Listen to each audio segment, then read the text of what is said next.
Assalamualaikum dan selamat sejahtera saya ucapkan yang dihormati kepada Puan Maria iaitu pensyarah kita pada hari ini.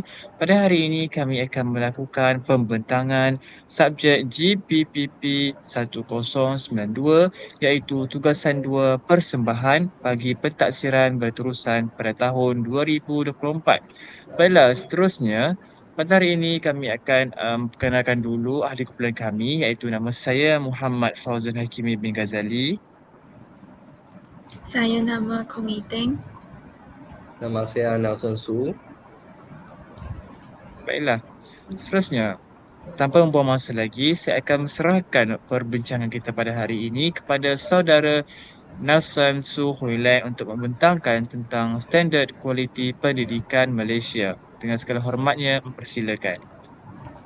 Ya, sekarang saya ingin menjelaskan tentang apa itu standar kualiti pendidikan Malaysia.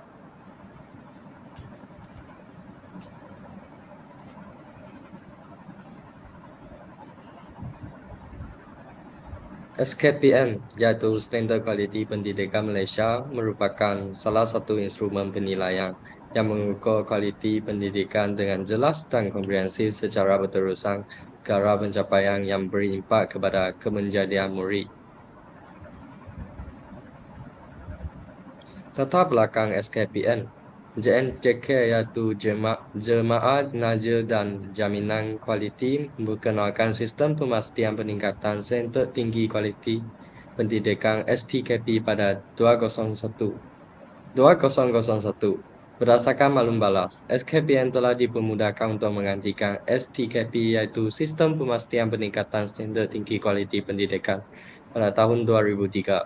Pada tahun 2009 atau 2010, SKPN disemak semula sejajar dengan Hala 7 JNJK 2010 hingga 2015 dan pengenalan NKRA iaitu Bidang Keberhasilan Utama Negara berkaitan pendidikan tawaran baru.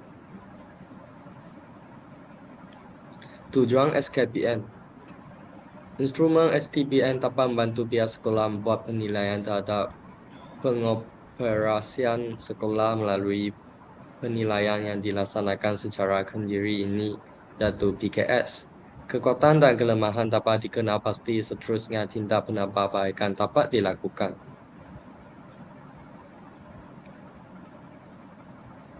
SKPN meliputi 5 standard, yaitu kepimpinan dan hala 7, pengurusan organisasi, pengurusan kurikulum, co-curriculum dan sukan dan hal ehwal murid, pengajaran dan pembelajaran, kemenjadian murid.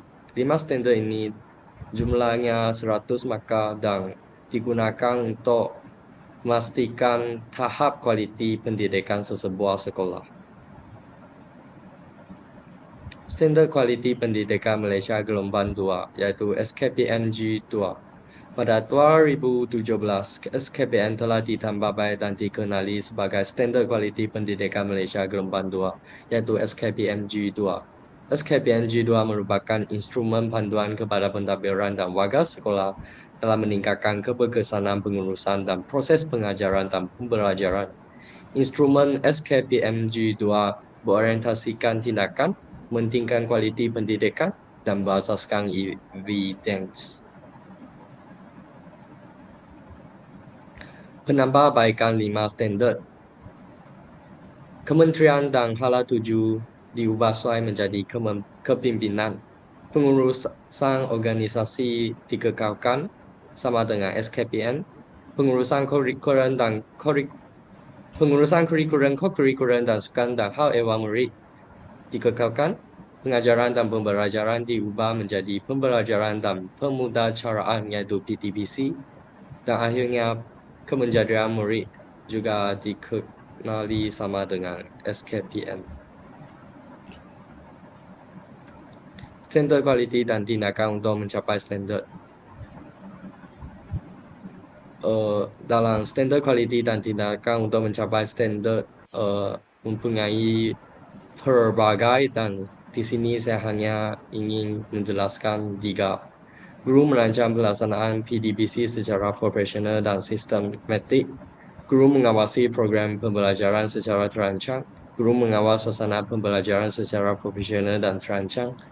Dan pelbagai aktiviti ini adalah untuk memastikan kualiti pendidikan dan sesi pengajaran dan pembelajaran yang berkualiti untuk memanfaatkan semua murid. Dan SKPMG2 ini telah menjadikan pihak sekolah mula mementingkan anak murid melibatkan diri mereka dalam aktiviti co-curricular demi memanfaatkan murid-murid serta menjamin kualiti pendidikan. Apa implikasi semasa pihak sekolah mementingkan diri mereka dalam aktiviti co-curricular? Aktiviti co-curricular seringkali memerlukan pemimpin yang efektif. Dengan mengambil bagian dalam aktiviti tersebut, murid berpeluang untuk mengembang kemahiran kepemimpinan mereka. Guru berjiwa pendidik akan mengambil peranan sebagai pemimpin dan penyokong dalam memupuk semangat kepemimpinan ini. Dengan adanya murid yang aktif dalam aktiviti co-curricular, interaksi antara guru dan murid di luar bilik belajar dapat diperluaskan. Ini membantu guru memahami keperluan minat dan keupayaan pelajar secara holistik. Melibatkan diri dalam aktiviti co-curricular boleh membantu murid meningkatkan motivasi mereka untuk belajar secara keseluruhan. Guru yang berjiwa pendidik akan dapat mengalihkan semangat ini ke dalam pembelajaran akademik, memanfaatkan kejayaan dan pengalaman yang diperolehi melalui aktiviti co-curricular. Itu saja yang ingin dikongsikan oleh saya. Sekian, terima kasih. Sekarang saya ingin menjemput Saudari Kong Iten untuk memberikan penjelasan tentang Plan Pembangunan Pendidikan Malaysia yaitu PPPM.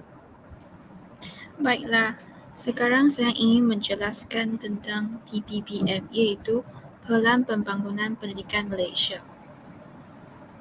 Apa itu PPPM? PPPM merupakan usaha Kementerian Pendidikan Malaysia untuk melonjakkan sistem pendidikan negara untuk berada dalam kalangan negara sepertiga teratas sistem pendidikan terbaik di dunia. Dapatan kajian daripada 6 iaitu IPTA, UNESCO, World Bank, TIMSS dan PISA digunakan dalam pembangunan PPPM.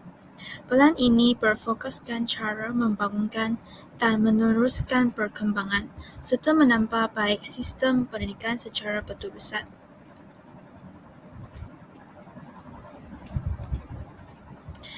Baiklah, apakah objektif PPPM? Pertama sekali adalah memahami prestasi dan cabaran semasa sistem pendidikan Malaysia. Ia berfokuskan penambahbaikan akses kepada pendidikan, meningkatkan standard kualiti, merapatkan jurang pencapaian iaitu equity, menggalakkan perpaduan dalam kalangan murid serta memaksimumkan keberkesanan sistem. Yang kedua ialah mewujudkan visi dan aspirasi yang jelas. Ini adalah untuk sistem pendidikan dan setiap murid bagi 13 tahun yang seterusnya sehingga tahun 2025. Yang objektif ketiga ialah menggariskan program transformasi yang menyeluruh untuk sistem pendidikan termasuk perubahan utama dalam Kementerian Pelajaran Malaysia yang membolehkan sistem ini memenuhi permintaan baharu dan jangkaan yang meningkat serta menyokong transformasi perkhidmatan awam. Baiklah, terdapat 5 aspirasi sistem pendidikan Malaysia (PPPM) dan Kementerian juga menyedari bahawa sistem pendidikan negara perlu melalui transformasi yang menyeluruh dan sistematik. Sekiranya Malaysia berhasrat melahirkan individu yang mampu berkembang maju dan bersaing pada peringkat global. Justru, Pelan Pembangunan Pendidikan ini bukan sekadar menyediakan penilaian terhadap sistem pendidikan masa kini dan kejayaan serta kegagalan sistem, tetapi juga mengemukakan pelan yang komprehensif untuk maju ke arah pendidikan bertaraf dunia. Baiklah, sekarang saya akan serahkan kepada Saudara Fauzan. Terima kasih kepada saudari Kong Iteng. Baiklah, seterusnya saya akan menerangkan tentang 5 aspirasi sistem pendidikan Malaysia. Pada kali ini, saya akan menyentuh 3 aspirasi utama yang penting dalam sistem pendidikan Malaysia dan saya akan menerangkan yang 2 lagi di slide yang seterusnya. Baiklah, hadirin-hadirat sekalian. Yang pertama adalah akses. Setiap kanak-kanak warga negara Malaysia berhak mendapat kesamarataan peluang pendidikan bagi membolehkan mereka mencapai potensi masing-masing. Dan seterusnya adalah kementerian berhasrat memastikan kadar akses sejagat dalam kalangan kanak-kanak dari peringkat prasekolah hingga ke peringkat menengah atas iaitu tingkatan 5 menjelang tahun 2020. Baiklah, isu yang ingin saya timbulkan pada kali ini ialah berdasarkan berita harian, iaitu Sinar Harian, maafkan saya, ia mengatakan bahawa peluang pendidikan di Malaysia iaitu KPM menjamin tidak akan meminggirkan mana-mana kaum. Berdasarkan artikel yang telah saya berikan pada sekarang ini menunjukkan bahawa Kementerian Pendidikan Malaysia telah pun menjalankan ataupun memperkasakan sistem aspirasi dalam sistem pendidikan Malaysia iaitu akses, dengan membuka pendidikan kepada seluruh kaum tanpa mengira bangsa, agama dan juga budaya. Baiklah, seterusnya adalah menerusi akhbar utusan Malaysia, Kementerian Pendidikan Malaysia juga telah pun memberikan peluang pendidikan kepada semua kanak-kanak termasuklah banduan muda. Seperti yang kita telah ketahui, banduan muda seperti para-para Henry Geni dan juga uh, pesalah bawah umur, jika telah pun dibiarkan ataupun dibebaskan ke masyarakat awam sekarang ini, mereka akan dipandang rendah kerana mereka telah pun memasuki penjara. Oleh itu, untuk pihak kerajaan, kita wajiblah ataupun haruslah memberikan peluang kedua kepada mereka supaya mereka dapat berubah ke arah yang lebih baik. Baiklah, seterusnya iaitu kualiti. Semua kanak-kanak akan berpeluang mendapat pendidikan cemerlang berdasarkan keunikan sistem pendidikan di Malaysia dan setanding dengan sistem pendidikan antarabangsa. Aspirasi sistem pendidikan negara adalah untuk meletakkan Malaysia dalam kelompok sepertiga teratas dalam pentaksira antarabangsa mengikut pengukuran TIMSS dan PISA dalam tempoh 15 tahun yang akan datang, iaitu bacaan matematik dan sains. Tambahan itu juga, pentaksiran tambahan yang mendengani dimensi kualiti yang lain relevan dengan konteks Malaysia boleh dimasukkan apabila dimensi itu dibangunkan dan diterima di peringkat antarabangsa. Baiklah, isu yang ingin saya bangkitkan pada waktu ini kini adalah melalui kajian dan juga dapatan daripada Universiti Teknologi Mara, mereka telah melakukan satu kajian yang mana ingin mengukur tahap kualiti pendidikan Malaysia di mengukur tahap pendidikan kualiti Malaysia di antara negara-negara yang lain. Seperti yang telah dapat saya kaji, Malaysia mempunyai kedudukan tangga ke-16 daripada 146 negara di dunia. Oleh itu, hal ini menunjukkan bahawa kualiti pendidikan Malaysia melebihi negara-negara asing seperti Amerika Syarikat dan sebagainya. Tak lupa juga, kualiti pendidikan Malaysia telah pun mendapat tempat yang kedua di Asia Tenggara. Hal ini menunjukkan bahawa aspirasi negara iaitu kualiti telah pun dijayakan dengan baik di Malaysia. Baiklah, seterusnya menurut akhbar yang telah saya berikan adalah secara pukul ratanya seramai 3,442,742 atau 91% calon SPM layak mendapat sijil.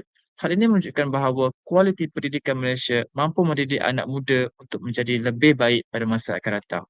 Baiklah, seterusnya, kecekapan. Sistem pengurusan dan pentadbiran guru sudah menjadi lebih baik selepas pembangunan teknologi pendidikan semasa berlakunya COVID-19.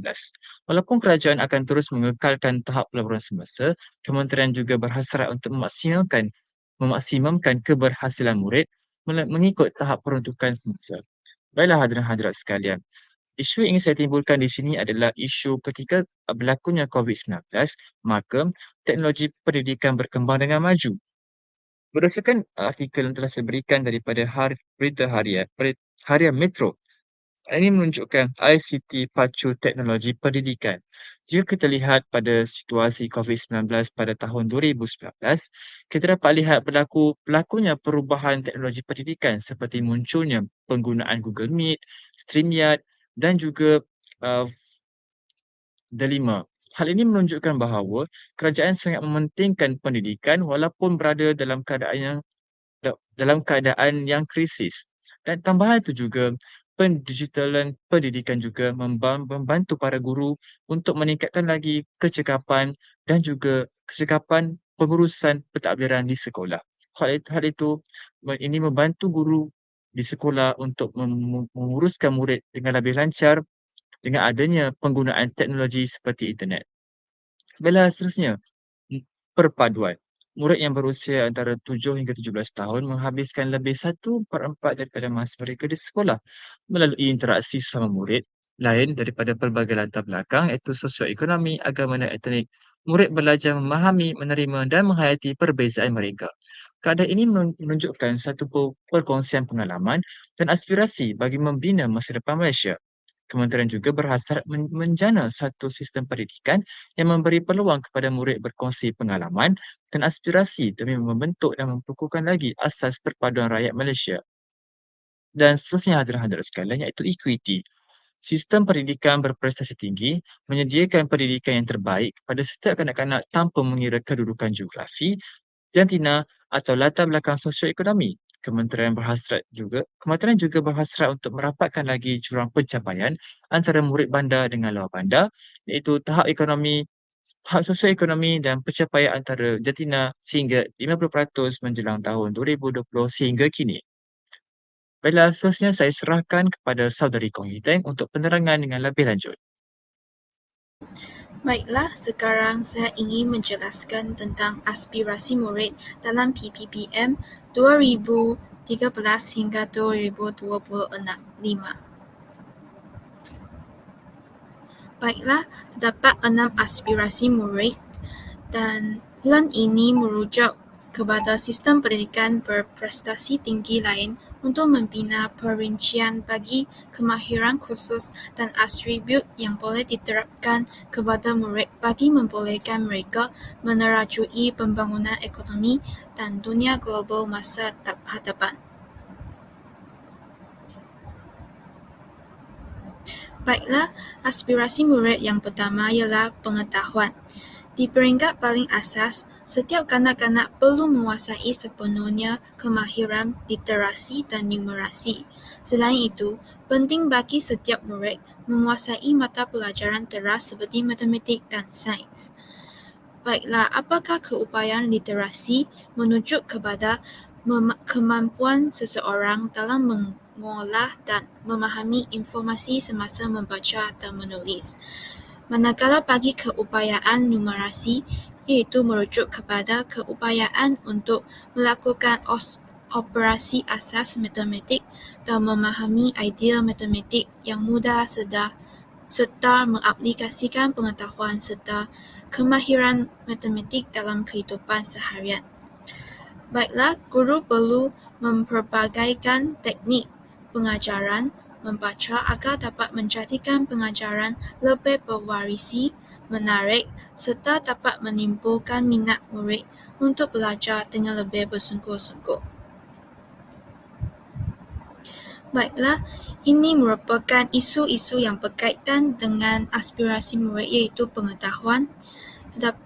Berdasarkan berita ini menunjukkan bahawa perkasa guru era pembelajaran digital dan juga gambar yang di sebelah kanan menunjuk kepada pembelajaran secara digital, iaitu dalam sesi pembincangan, panel ahli menyelidik tentang kepentingan pembelajaran digital dalam konteks pendidikan moden.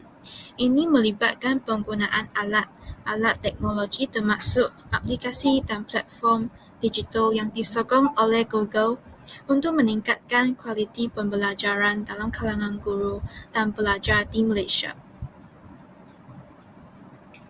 Baiklah, berdasarkan berita di atas, apakah implikasi pengetahuan ini terhadap murid?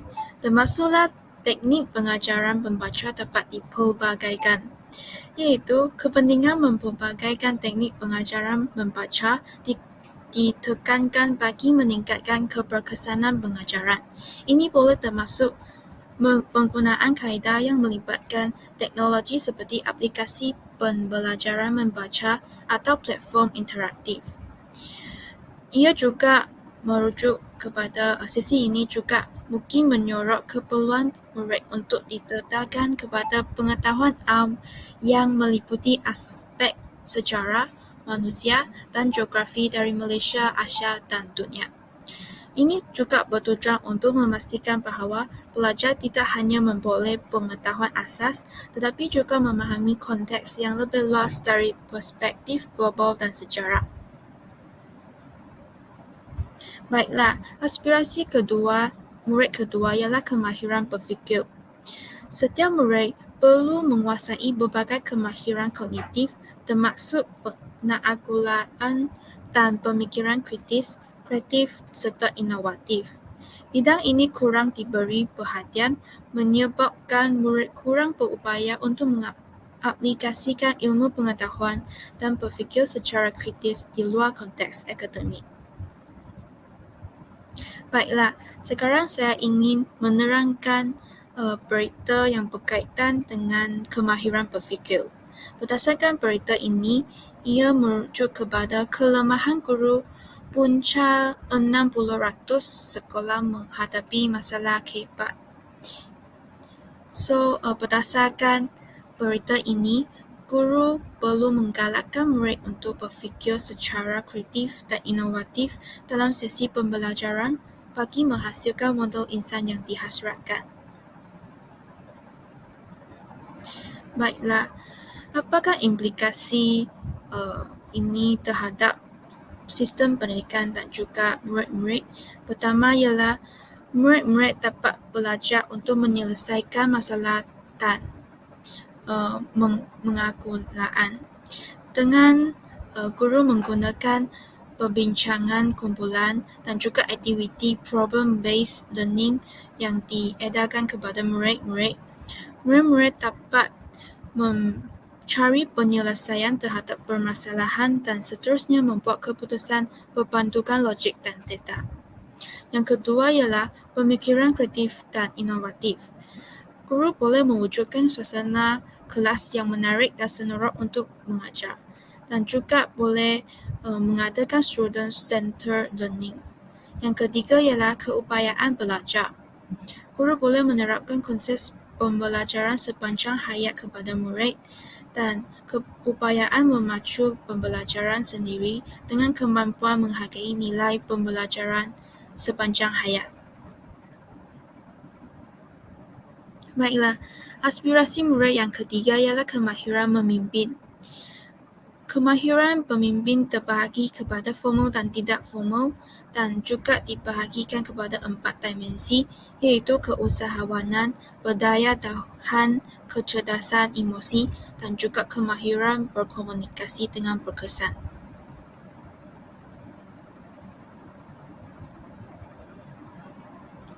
Baiklah, ini merupakan isu yang berkaitan dengan kemahiran memimpin. Ia merujuk kepada pelajar MRSM MUA yang dibentuk jadi usahawan.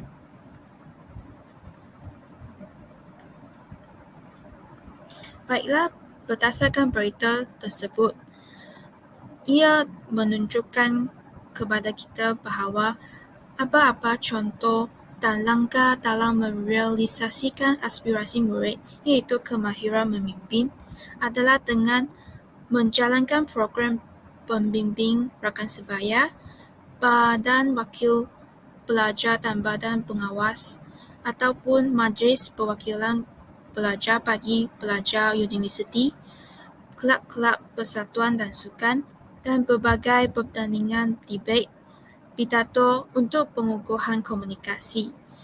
Semua program ini dijalankan untuk membentuk ciri-ciri kepimpinan dalam murid. Dan seterusnya ialah kelab koperasi sekolah akan menganjurkan program usahawan muda bagi sekolah menengah dan program keusahawanan bagi pelajar universiti. Ini juga adalah untuk membentuk ciri kepimpinan dalam murid diri. Baiklah, seterusnya ialah kemahiran dua bahasa.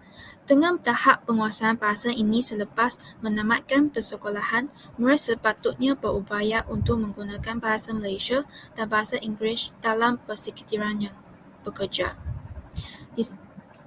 Seterusnya.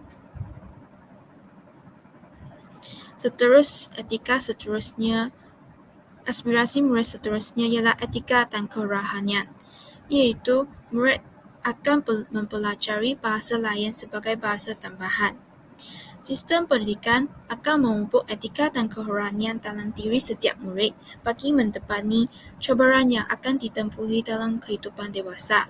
Agar mereka boleh menyelesaikan konflik secara harmoni, bijak membuat pertimbangan, berpegang kepada prinsip ketika berada dalam situasi yang kritikal serta berani melakukan sesuatu yang betul.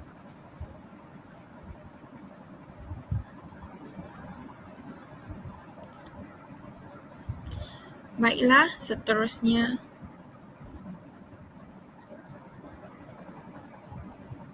Ini merupakan aspirasi murid yang terakhir, iaitu identiti nasional. Identiti nasional yang kokoh melalui penghayatan prinsip rukun negara diperlukan untuk kejayaan dan masa depan Malaysia. Setiap murid akan berbangga dikenali sebagai rakyat Malaysia tanpa mengira etnik, agama atau status sosioekonomi. Semangat patriotik perlu dipupuk dalam diri setiap murid dengan cara memahami sejarah negara dan berkongsi aspirasi yang sama untuk masa depan negara. Jadi, demi mewujudkan identiti nasional yang sebenar, semangat keterangguman yang teguh amat diperlukan. Baiklah, sekarang saya akan serahkan kepada saudara Nelson. Saudara Fauzan. Terima kasih saudari Koyuteng. Baiklah, saya akan membentangkan tentang hala tuju pendidikan negara. Iaitu terdapat 3 hala tuju yang terdapat dalam aspirasi dan juga SKPM. Pertama sekali adalah penerapan nilai murni. Yang kedua, pemberkasaan bahasa Melayu dan bahasa Inggeris. Dan yang ketiga adalah integrasi teknologi maklumat dan telekomunikasi. Dan yang pertama